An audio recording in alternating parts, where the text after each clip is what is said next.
मोदी जी हमेशा 100 रुपए बढ़ाते हैं,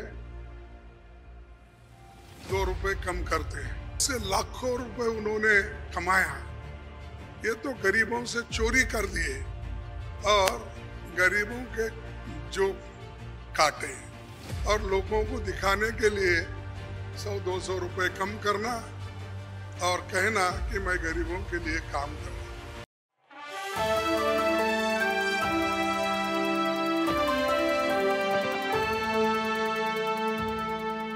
आज की ये जो बैठक हुई ये बहुत ही ठीक ढंग से सभी पार्टियों ने मिलके चलाया।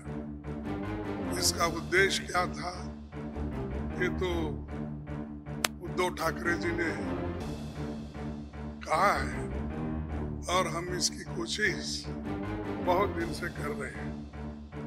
जब मैं बेंगलोर में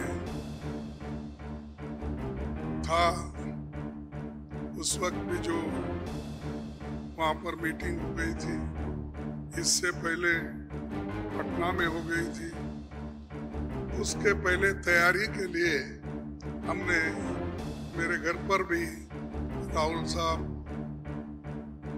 और नीतीश साहब, तेजस्वी और हमारे पवार साहब सभी मिलके एक बार बात की है। उसका एक ढांचा बना। उसके बाद जो नीतीश साहब के पटना में पहला मीटिंग हुआ, उस मीटिंग में एक एजेंडा तय करने की बात हो गई और उसके बाद में बेंगलोर का हुआ। अब यहाँ पर मुंबई में आज सभी लोग मिलके अपनी बात को रखे और खास करके सभी को एक ही, सबका उद्देश्य एक ही है कि महंगाई को कैसा कम करें, इसके लिए कैसा लड़े, अनएम्प्लॉयमेंट के लिए कैसा हम लड़े।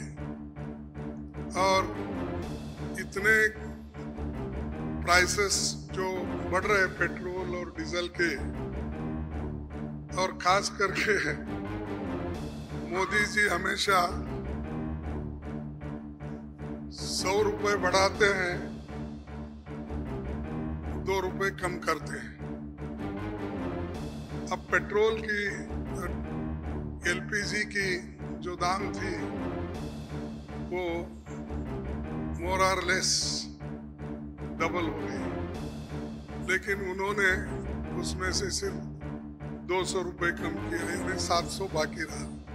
यानी पहला जो 55 रुपए में एक सिलेंडर मिलता था उसको उन्होंने अभी भी 70 रुपए में ही 70-75 में रखा। यानी कोई कम नहीं हुआ। पहले जो था उससे ज्यादा बढ़ाए थे, उसको थोड़ा कम कर, लेकिन इससे लाखों रुपए उन्होंने कमाया। ये तो गरीबों से चोरी कर दिए और गरीबों के जो काटे और लोगों को दिखाने के लिए 100-200 रुपए कम करना और कहना कि मैं गरीबों के लिए काम कर रहा हूं। मोदी साहब गरीबों के लिए कभी भी काम नहीं करेंगे, ये यकीन मैं दिलाता हूं, क्योंकि उनकी हमेशा यही रणनीति रही है कि गरीबों के खिलाफ काम करते हैं। बड़े बड़े उद्योगपति के साथ वो मिलजुल के चलते हैं। और यहाँ पर तो कल ही एक रिपोर्ट आपके सामने राहुल गांधी जी ने रखा था, अडानी की संपत्ति बढ़ गई कैसी, बढ़ाए कौन, और कैसा आज कम से कम 75,000 करोड़ रुपए गरीबों के जो पैसे थे उनके जेब में कैसा गया, ये सारी चीजें उन्होंने बताया। तो ये जो है, इसके खिलाफ लड़ने के लिए जो बड़े बड़े सरमाएदार है और उनको जो पैसा जा रहा है हमारा गरीब का, तो उसको रोकने के लिए इंडिया जीतना जरूरी है। और इंडिया जीतने के लिए ही इस मंच पे सभी लोग बैठे हैं। तो इसीलिए हम एक जो तय किए हैं, जो रेजोल्यूशन भी हम आप देखे हैं, और उसी ढंग से उस रेजोल्यूशन पे काम करेंगे। हर जगह मीटिंग करेंगे, हर स्टेट कैपिटल में हम जाएंगे और जो ये मुद्दे हैं, इन्फ्लेशन का हो, अनएम्प्लॉयमेंट का हो, हर चीज की जो बढ़त हो रही उसका हो, और ऑटोनोमस बॉडीज को सत्यानाश कर रहे हैं। और चाहे ईडी, सीबीआई, विजिलेंस, हर एक ऑटोनोमस बॉडी का मिसयूज कर रहे हैं। ऐसा कभी नहीं हुआ। मैं भी मोर और लेस शरद पवार जी साहब के बाद मेरा नंबर लगता है। मैं भी 55 साल से पॉलिटिक्स में हूँ और 52 साल से एमएलए, एमपी, राज्यसभा का मेंबर हूँ। मैं ऐसा नहीं देखा, कोई ऐसा चीफ मिनिस्टर किया नहीं ऐसा। लेकिन आज मोदी सडनली और एक बात की कि बिजनेस एडवाइजरी कमेटी को नहीं पूछे, अपोजिशन लीडर को भी नहीं बुलाए, किसी को बुलाए बगैर वो पार्लियामेंट का डेट देकर स्पेशल सेशन बुला रहे हैं। अरे स्पेशल सेशन मणिपुर चल रहा था तो आपने नहीं बुलाया, कोविड के वक्त नहीं बुलाया, जब अब चाइना अपनी जमीन हड़प कर ले रही है, कब्जा कर लिए, उसके लिए नहीं बुलाया। लोग तंग और तबाह, इसमें ये हमारा नोटबंदी के वक्त परेशान थे, माइग्रेंट वर्कर परेशान, उस वक्त नहीं बुलाया। जब जब मुल्क अपने मुश्किल में रहता उस वक्त उन्होंने कभी नहीं बुलाया। अब क्यों बुलाए मुझे मालूम नहीं, आज का एजेंडा क्या है उनका मालूम नहीं। तो ये देश चलाने की रीत नहीं है, ये आहिस्ता आहिस्ता डिक्टेटरशिप की तरफ जा रहे हैं। और ये ध्यान में रखना चाहिए कि कभी वो मीडिया उनके साथ है, वो एक उनके दिमाग में है, प्रेस मीडिया हो, टीवी हो, ये सारी चीजें मेरे पास है, ये उनका कहना है। और हमको कभी कभी ऐसा दिखता भी है, माफ करो क्योंकि मैं ऐसा बोल रहा हूँ समझ के, आप गुस्से में आके हमारे खिलाफ मत लिखिए।